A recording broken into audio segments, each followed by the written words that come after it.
কারণ এই পৃথিবীর জমিনে তোমার মর্যাদা 1000 বছর আগে ছিল না। আল্লাহ নবী তোমার মর্যাদা দিতে গিয়ে মক্কা জমিনে কত মার খেয়েছে।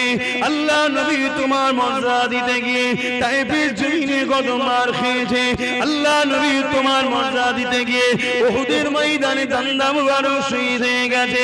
তোমার মর্যাদা দিতে গিয়ে আল্লাহ নবীকে পাহাড়ে বন্দী থাকতে হয়েছে।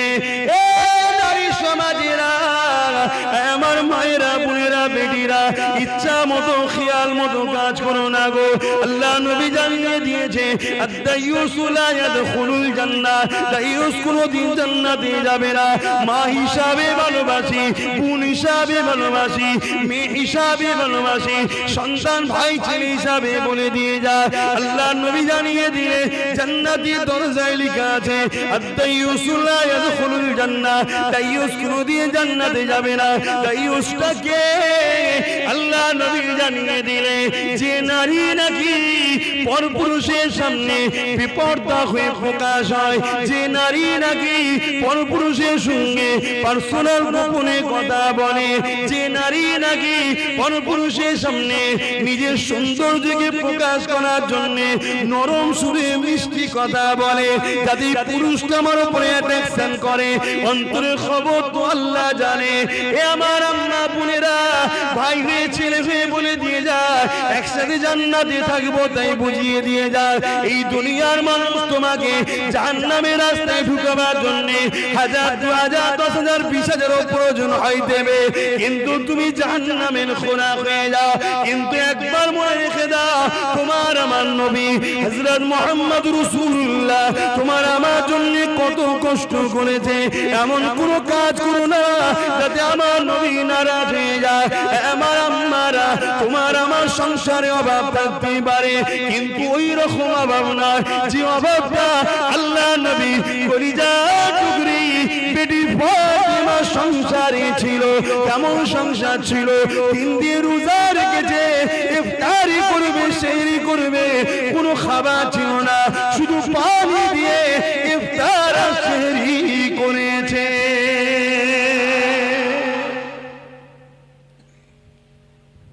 মা বোনেরা, বাপ ভাইরা, তোমরা কি চাও বাপ গুলো মেয়ে গুলো জাহান্নামে হোক? ভাই গুলো চাও তোমাদের মা গুলো জাহান্নামে যাক, বউ গুলো জাহান্নামে যাক? চাও? যদি না চাও তো বুঝাও না কেন, পর্দা করতে হবে। দুনিয়া চাইবে উলঙ্গ করতে, অর্থাৎ দুনিয়ায় শয়তানের যারা, ইবলিস শয়তানের অনুসারী যারা, তারা চাইবে উলঙ্গ করতে। বলবে এই মুল্লাদের কথা শুনিনি, ও সব আনকালচার, ওরা কিছু বোঝে নাকি বলবে। দুদিন পরে তারাই আবার আমাদের সামনে এসে বলবে বন্ধ করো, পর্দা ছাড়া ওয়াজ নেই। দুদিন পর তারা আবার বলবে। এই যুবকরা, আমার ওয়াজ খারাপ লাগছে? পার্টিতে যাচ্ছ, কুটুম বাড়ি যাচ্ছ, বিয়ে বাড়িতে যাচ্ছ, বন্ধুর বাড়িতে যাচ্ছ, নিজের স্ত্রীকে নিয়ে যাচ্ছ, সাথে করে নিয়ে যাও, কিন্তু তোমার বন্ধুর সঙ্গে তোমার স্ত্রী পার্সোনাল কথা বলবে, আলাদাভাবে গুজুর গুজুর করবে কেন? তোমার স্ত্রীকে বেপরদায় নিয়ে যাচ্ছ কেন? এই কথা শুনে দূরে কাছে কিছু দুপায়ে পশু ভাবতে পারে, যারা নারীগুলোর চোখের নেশা, চোখের জেনা করে যারা, তারা ভাবতে পারে সব মুল্লাদের দ্বারা এই দুনিয়ায় কিছু হয়, আদিম যুগের লোক এরা, এইসব বোঝে। এখন দুনিয়া কত আগে, মেয়েরা প্লেন চালাবে, ট্রেন চালাবে, বাইক চালাবে, রেস খেলবে, কে বলবে না? বলবে না। মা বাপেরা ইসলাম কোন জায়গায় বাধা দেয়নি, শুধু দুটো জিনিস বলেছে, তুমি দামি জিনিস চোরের পাশে থেকো না, চুরি হয়ে যাবে, আর নিজেকে ঢেকে রাখো, তোমার দামি সম্পদ যেন কোনো লোভ লালসার লোক যেন দেখতে না পেয়ে যায়, তাহলে কিন্তু চক্রান্ত চালাবে, চুরি করা। বুঝছেন? তাহলে আমি একা বলে গেলে হবে? বছরে একবার দুবার এসে আপনাদেরও তো একটু বুঝাতে হবে। আমরাই তো তাদেরকে মডার্ন করছি, চলো মিছিলে যেতে হবে, মিটিংয়ে যেতে হবে, আমি যাব, তুমি যাব, 1000 1000 2000 সংসারে বাড়বে। কি আমরাই তো করছি? বেজার হচ্ছেন? তুমি দুনিয়াদারিটা ছাড়ো না একটু, দুনিয়াদারিটা একটু ছাড়ো। আরে মুসলমান, আরে ছেলে মেয়েরা, তরুণেরা, সমাজে একটা প্রবাদ বাক্য আছে, লোভে পাপ, পাপে মৃত্যু।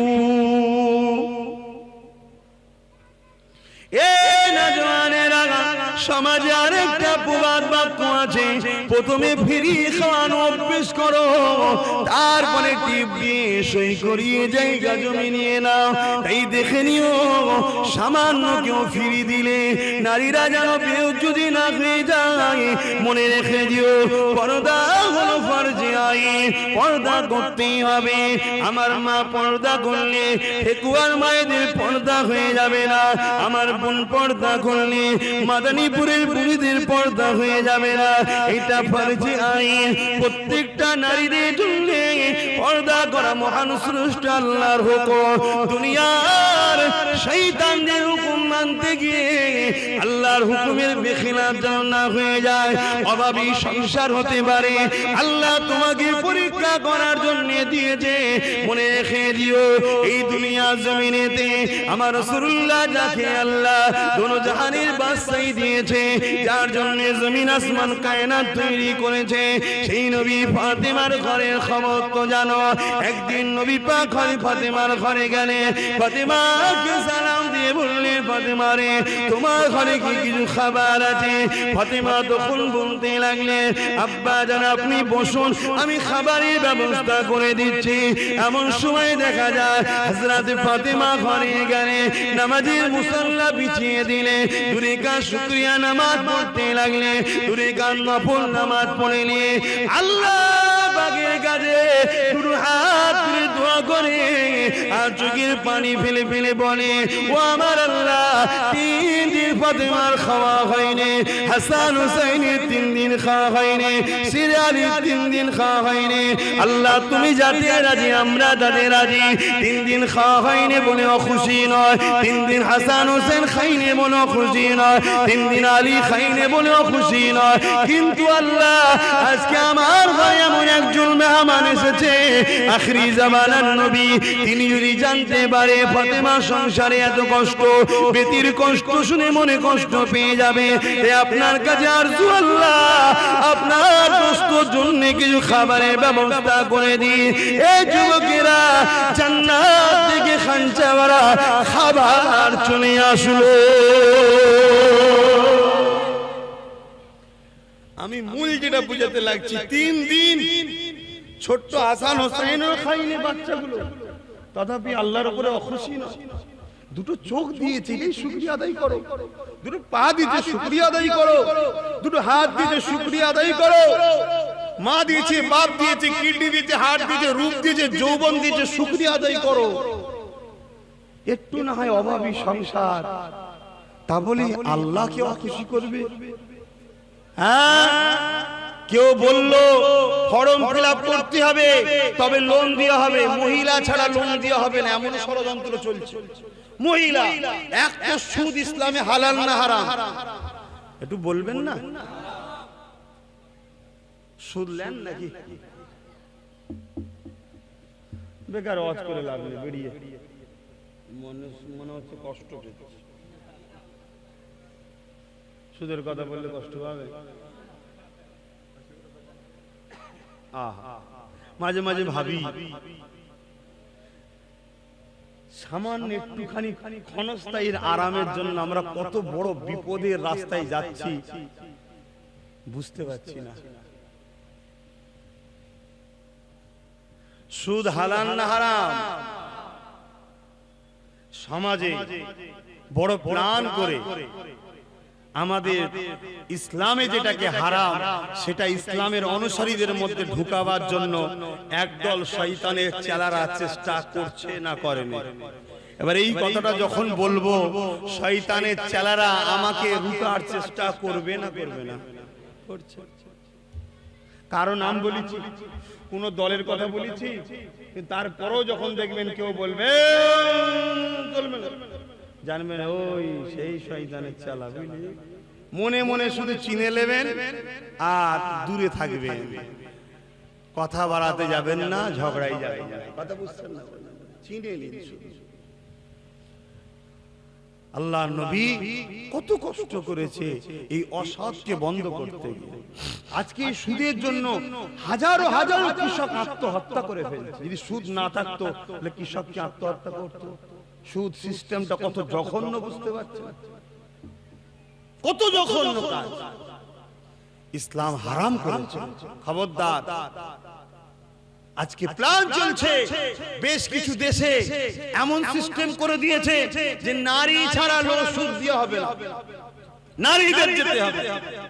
লাস্টে যে ম্যানেজার সাহেবের পাশে বসে ফর্ম ফিল আপ করছে, কই গো তোমার মুখটা তোলে একটু ফটোর সঙ্গে মিলিয়ে দেখি। কথা বুঝছেন না? এরকম করে মাফ করবেন। ভাষাটা খারাপ লাগলো, কতজনের পরিবার স্বামী ছেড়ে দিয়ে পালিয়ে গেছে অন্যজনের সাথে। কেন? শয়তান সর্বসময় আমাদের ঘরে ভুল রাস্তায় নাবাই না। তাই বলে দিই বাপ ভাইরা, মেহনত করুন, খাটুন। ভ্যান চালাতে লজ্জা লাগে, মুটেগিরি করতে লজ্জা লাগে, দূরে চলে যান, যে সেখানে কাজ করুন। মাথার ঘামকে পায়ে ফেলে হালালের রুজি খান, সুদ আর ভিক্ষা নেবেন না। ভিক্ষা ইসলামে অপছন্দ করে আল্লাহ। কথা বুঝছেন না? বোঝেন না? কষ্ট করুন, মেহনত করুন, দুদিনে, বেশি দিনের দুনিয়া নয়। দেখছেন তো বাপ দাদা সব চলে গেল, কত গেল? 50, 60, 70, 80, 90, 100, বেশি দিন হয় না তো। 70, 80, 100 সব চলে যাচ্ছে তো, এর চেয়ে বেশি পাচ্ছে না তো। আমরাও তো চলে যাব। অনুরোধ করে যাচ্ছে আমার ভাইদের, যুবকদের, বোঝার একটু চেষ্টা করেন, একটু বোঝার চেষ্টা করেন। আরে এটা গেল আমার নবীর বেটির কথা। এবারে আসুন আমার নবী পাকের পরিবারের কথা শুনি। এ আমার আম্মারা, এ আমার বোনেরা, মনকে সান্ত্বনা দিন। যদি নবীকে ভালোবাসেন, দুনিয়া আপনাকে বোরখা বললে আনকালচার বলে, দুনিয়া আপনি হিজাব পরে গেলে চাকরিতে বসতে দিতেও না পারে, দুনিয়া আপনি বোরখায় থাকলে মর্যাদা না দিতে পারে, দুনিয়া আপনি বোরখায় থাকলে বিভিন্ন জায়গাতে বঞ্চিত করতে পারে। এ মা বোনেরা, মনে রেখে দেবেন, জেনে রেখে দেবেন, আল্লাহর পরীক্ষা হতে পারে। আমার আল্লাহর কাছে তাহাজ্জুদের নামাজ পড়ে কাঁদো, অবশ্যই কেউ একটা রাস্তা বন্ধ করে দিলে আল্লাহ হাজারটা রাস্তা খুলে দেবে। আর এটাও মনে রেখে দেবে, দুনিয়া আপনাকে কিছুদিনের জন্য বঞ্চিত করতে পারে, কিন্তু এই জায়গাতে আল্লাহকে খুশি করে যদি বোরখাকে মজবুত করে ধরতে পারে, ইনশাআল্লাহ হযরতে হাজেরার সঙ্গে জান্নাত নসিব হয়ে যাবে। আহা, তারাও তো জিন্দেগি কাটিয়েছে রে বাবা। এসব ওয়াজ চলবে তো নাকি? চলবে না? এইসব ওয়াজ আজকাল চলে নাকি?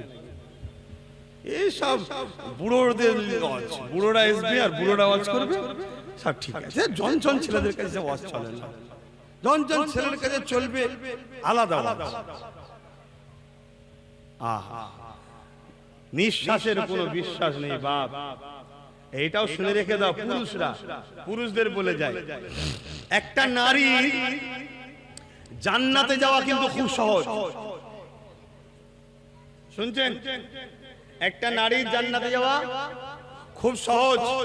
কেন? কিয়ামতের দিন নারীকে শুধু নিজের বিষয়ে উত্তর দিতে হবে। এই তুমি আমার কাজ করেছো, নারীকে জিজ্ঞেস করবে মহান স্রষ্টা।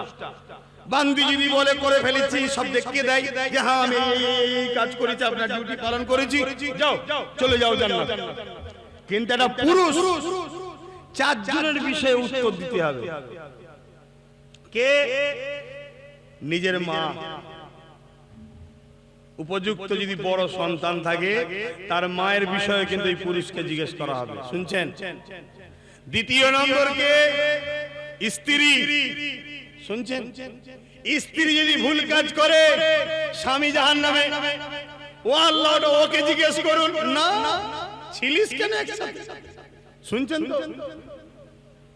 কেন? গার্জেন তুমি। একটা নারী দেখাশোনা, খাওয়া, থাকা, তার হাসিখুশির সমস্ত দায়ী দায়িত্ব হলো পুরুষের ঘাড়ে। এর নাম হলো নিকাহ, এর নাম বিবাহ।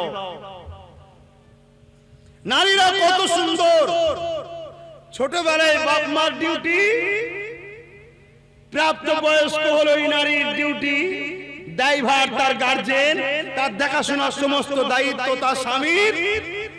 আর যখন বয়স হয়ে যাবে সমস্ত দায়ভার তার বড় ছেলের বা উপযুক্ত ছেলের। শুনছেন, নারী কত সুরক্ষিত, কিন্তু তার উপরে কারো দায়িত্ব দেয়া নেই।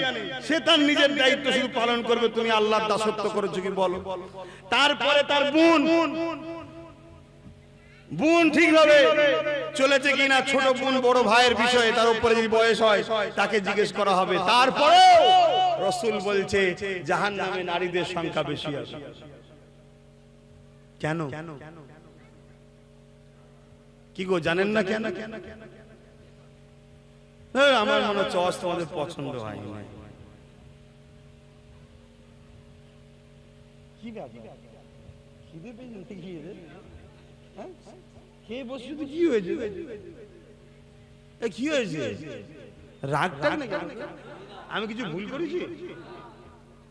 ওই ভোট টোট দিবার কথা বলেছিলাম বলে রাগ হয়েছে? এখন তো বলছি নাকি? বলিনি তো, এখন তো অজি করছি রে বাবা।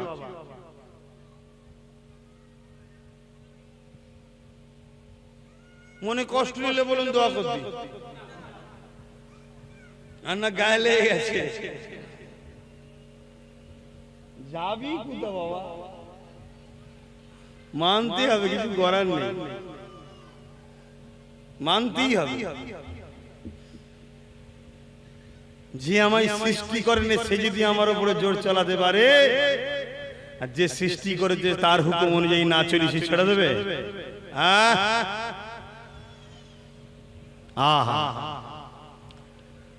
আসুন, আর বেরিয়ে লাভ নেই।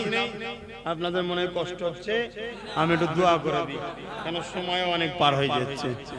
আসুন একটু নবীর উপরে সালাত ও সালাম দিয়ে দোয়া করে বিদায় করে। কি কথা বলছিলাম তাহলে? জাহান্নামে নারীদের সংখ্যা কেন? তিনটে কারণে।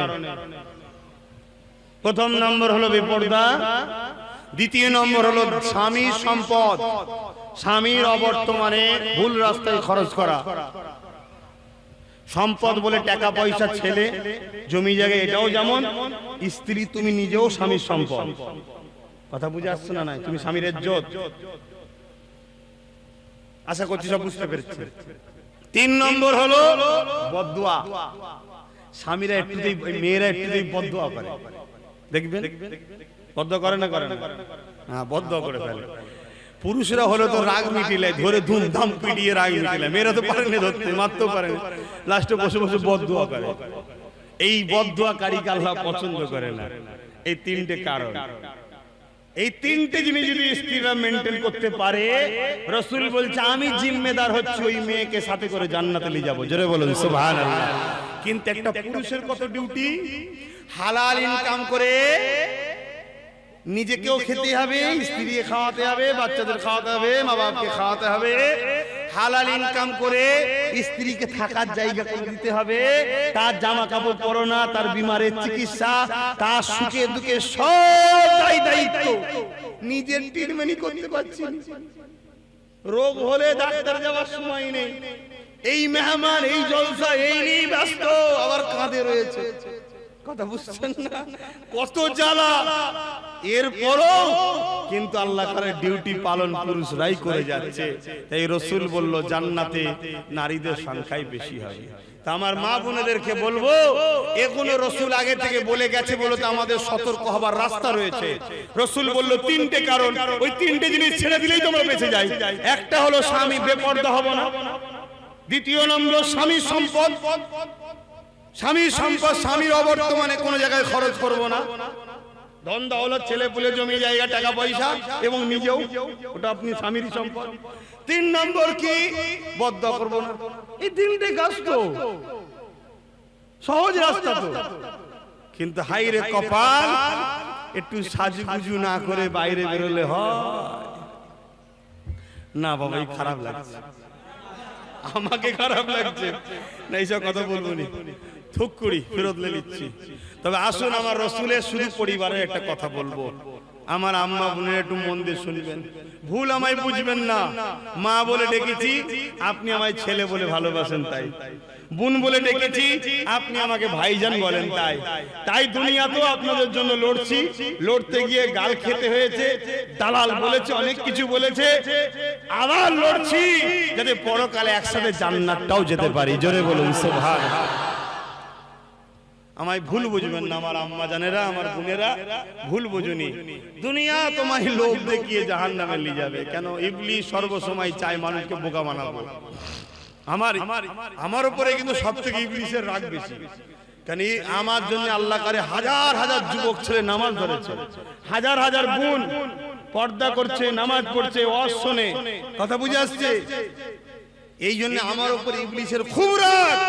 আর ইবলিস তো ডাইরেক্ট আসতে পারছে না আমার কাছে, কানের মধ্যে ঝাড়বো, কথা বুঝছেন না, বোঝেন না? ওই জন্য ও মানব রূপী চালাগুলোকে আমার পিছনে লাগিয়ে দিচ্ছে। কিছুদিন আগে ওয়াজকে কেটে কিছু ছড়াচ্ছিল, দেখলেন না? ও একটা ইবলিসের চক্রান্ত, একটা চক্রান্ত। কি করে একটা ফিতনা লাগিয়ে তোকে জড়ানো যায়, কথা বুঝে আসছে? মানুষ ঘাসে মুখ দিয়ে চলে না, মানুষ একটু মুখ উপর দিকেই রাখে, তাই তো নাকি গো?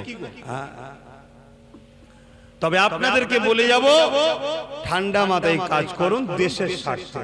কেন? দেশকে ভালোবাসা কাজ সুন্নাত। জোরে বলুন হ্যাঁ, নবীর সুন্নাত। জোরে বলুন সুবহানাল্লাহ। আরো খুশি বলুন আলহামদুলিল্লাহ।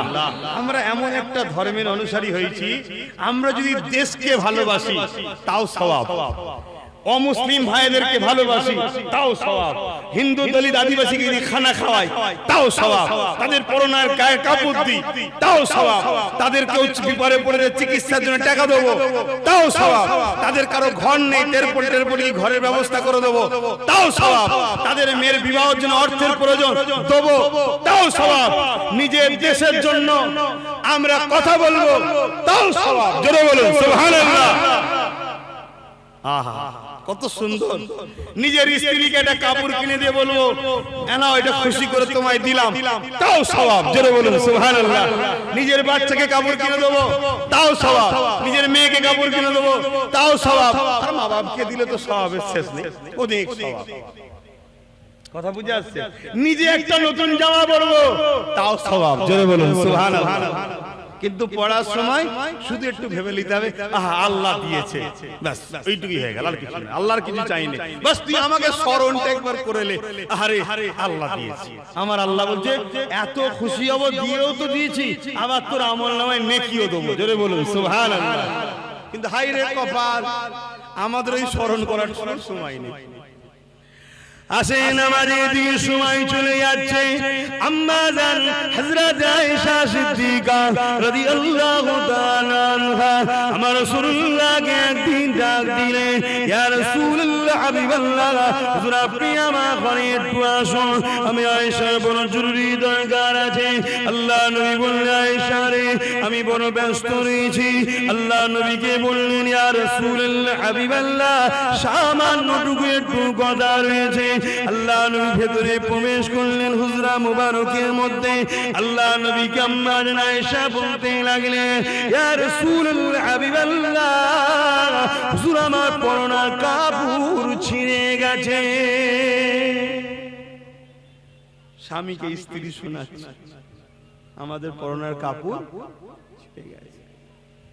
আল্লাহ নবী কি বলেছিল, আয়েশা রে আল্লাহ জি আলে রাখে শুকরিয়া আদায় করো, তালি দিয়ে সেলাই করে কাপড় পরতে থাকো।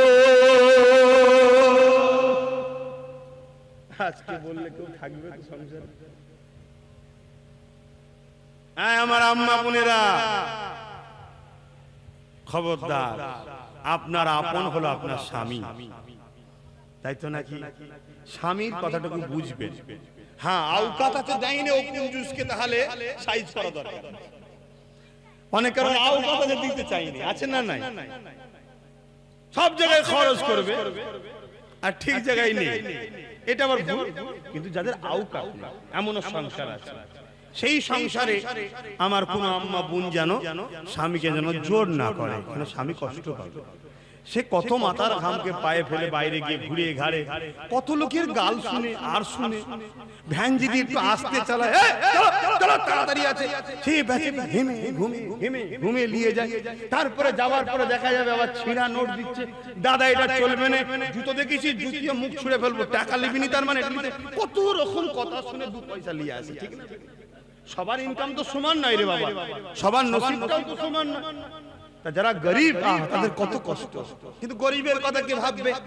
আব্বাস সিদ্দিকী যদি বা ভাবতে যায় আমার গলায় তো সবাই দড়ি দিলে ভালো হয়, কি দিচ্ছে না দেয় না, সবাই মিলে গাল দিচ্ছে, দড়ি দিয়ে টানছে, কি করব? লাও তবে আলহামদুলিল্লাহ গাছ লাগিয়ে দিয়েছি, চারা হয়ে গেছে, ফল ধরে গেছে, এই গাছ কিয়ামত পর্যন্ত থাকবে ইনশাআল্লাহ। তো ভাইরা আমার আস্তে আস্তে মোটা হবে, আস্তে আস্তে বেশি শক্তি হবে, এক বেশি প্রথমবার এবার বেশি ফল ধরলে গাছ ভেঙে যাবে, আস্তে আস্তে সব ঠিক হবে, বলুন ইনশাআল্লাহ। আমি কি কথা বলছিলাম? আম্মা জানদের করে বলছিলাম, একটু মনে রাখবেন। আমার রাসূল কি বললেন? তালি দিয়ে পড়ো। বলেন তো ভাই, আজকে বললে কি সর্বনাশ হবে। আহা, আম্মা জান কেঁদে ফেললেন। আর আম্মা জানের ব্যাপারটা সবই আপনারা জানেন, খুব স্মৃতি শক্তি ছিল, অনেক বড় ইতিহাস, খুব স্মৃতি শক্তি ছিলেন, যা একবার দেখতো বা শুনতো সঙ্গে সঙ্গে মেমোরিতে লোড হয়ে যেত। তাই রাসূল পাক সাল্লাল্লাহু আলাইহি ওয়াসাল্লামের কাছে তিনি ছিলেন, রাসূলের সমস্ত হাদিস, যত মহিলা আছে সমস্ত মহিলাদের মধ্যে আম্মা জান সবথেকে বেশি রাসূলের হাদিসকে আয়াত্ত করেছিলেন। জোরে বলেন সুবহানাল্লাহ। আম্মা জান এই কান্না দেখি রাসূল বলছে, আয়েশা তুমি থামো, তুমি যদি বলো আমি হাত তুলছি ওহুদ পাহাড়কে সোনা করে দেবো আল্লাহকে বলে, ও তোমাকে মালিকানা করে দেবো, ভেঙে ভেঙে খাবে, কিন্তু আল্লাহ কিয়ামতের হিসাব নেবে, আর হিসাব লিয়া হবে আগুনের তক্তার উপর। আমি চাই না তুমি কষ্ট পাও। আম্মা জান আরো জোরে কাঁদতে লাগে। আল্লাহ রাসূল বললে, কেন তুমি কাঁদছো, কি হলো? আর রাসূল তিনার স্ত্রীদের এত ভালোবাসতেন, এত ভালোবাসতেন, আম্মা জানরা করে জিজ্ঞেস করা হয়েছে যে রাসূল আপনার সঙ্গে কেমন ব্যবহার করেছে। আম্মা জানরা বলেছেন যে কোনদিন রাসূল আমাদের ঘরে বড় চোখ করে আমাদের দিকে তাকায়নি, রাগ করা বকা তো দূরের কথা, বড় চোখ করেও তাকায়নি। জোরে বলুন সুবহানাল্লাহ। তাই কেঁদে ফেলেছেন রাসূল পাক সাল্লাল্লাহু আলাইহি ওয়াসাল্লাম বড় দিলে। কেন তুমি কাঁদছো, থামো, তোমার জন্য আমি দোয়া করে দেবো, ওহুদ পাহাড় তুমি কোনো চিন্তা করনি, পৃথিবীর সবচেয়ে ধনী হয়ে যাবে। আম্মা আরো কাঁদছে। আম্মা জান জবান থেকে বলে, ইয়া রাসূলুল্লাহ, হাবিবাল্লাহ, আমি আয়েশা দুনিয়া আমি চাই না, আমার আল্লাহ যাতে রাজি, আমি আয়েশা তাতে রাজি। কার মেয়ে? সিদ্দিক আকবরের, রাসূলের শ্বশুর। আর মেয়ে যদি ভালো না হতো ওই ঘরে যাবার নসিবে হতো? হ্যাঁ, কার স্ত্রী হয়েছে ভাবতে হবে। তাহলে কত আল্লাহওয়ালা মেয়ে বলি, তা আল্লাহ জুড়া তো ওখান থেকে সিলেক্টেড হয়। এই শাড়ি তুমি কেন কাঁদো ইয়া রাসূলুল্লাহ, ইয়া হাবিবাল্লাহ, আমার পরনের কাপড়টা যে সেলাই করব, ওই কাপড় সেলাই করার মতো আমার ঘরে বাতি জ্বালাবার মশলা নাই। এ দুনিয়ার আম্মা বোনেরা এই রকম কোন ঘর আজকে দিনে না, এত অভাবী সংসার, তথাপি আম্মা বলেছেন আল্লাহ যাতে রাজি, হুজুর আমি তাতে রাজি, আপনার উপরে কোনো অভিযোগ নাই। আমি শাড়ি আপনার জন্য চাই না হুজুর, আমি তালি দিয়ে পড়তে চাই, কারণ তালি দিয়ে পড়বো আল্লাহ যে আলে রেখেছে শুকরিয়া, তবে তালিটা যে দেবো, সেলাইটা যে করবো, ওই সেলাই করতে গেলে বাতি জ্বালাতে হবে, ওই বাতি জ্বালাবার মতো মশলা ঢুকো নাই, তখন তো বাপ কারেন্ট ছিল না, ওই বাতি জ্বালাবার মশলা ঢুকো নাই। ইয়া রাসূলুল্লাহ, হাবিবাল্লাহ, হুজুর আপনাকে এই জন্য ডেকেছি, আল্লাহ আপনাকে নূর নূর নূর নবী করেছেন, আপনি আমার হুজরায় ঢুকেছেন, আপনার চেহারা থেকে আমার ঘরটা আলোয় আলোকিত হয়ে গেছে, আমি আপনার শরীরের আলোতে বসে বসে আমার শাড়িটা সেলাই করব। অর্থাৎ আমার কাপড় সেলাই করে নেব। তাহলে চিন্তা করুন, একদিকে রসুল নূর সেটা প্রমাণ হলো, কিন্তু আমার মূল বিষয়টা হলো কি, তাহলে তাদের কি সংসার, তথাপিও তারা আল্লাহর ফয়সালার উপর খুশি। আল্লাহ জিহালে রেখেছে। কেন আমার আল্লাহ কাউকে ধনী করে পরীক্ষা করে, কাউকে গরিব করে পরীক্ষা করে, কাউকে বিমারদের পরীক্ষা করে, কাউকে অসুস্থ করে পরীক্ষা করে, কাউকে আবার সন্তান দিয়ে পরীক্ষা করে, কারো সন্তান কিনে নিয়ে পরীক্ষা করে, কাউকে এতিম করে পরীক্ষা করে, কারো বাপ মা বিছানায় পড়েই আছে 2-10 বছর দিয়েও পরীক্ষা করে। কি বলে দেখি, পূজা হয়ে আছে না বলে না আদর করে। কাউকে আবার জিতিয়ে পরীক্ষা করে, কাউকে হারিয়েও পরীক্ষা করে। হেরে গেলেও শুকরিয়া আদায় করতে হবে, আল্লাহ যা করেছে ভালোর জন্য করেছে, ঠিক না বেটি? কিন্তু এতটুকু স্বীকার করতে হবে, কারো জন্য কেউ রুকে গেছে। ঠান্ডা মাথায় চিন্তা করে নেবে, কারো জন্য কেউ রুকে গেছে, কেউ না নামলে অন্য কেউ রেখে। আসুন সালাম দেবো, ইয়া নবী সালাম।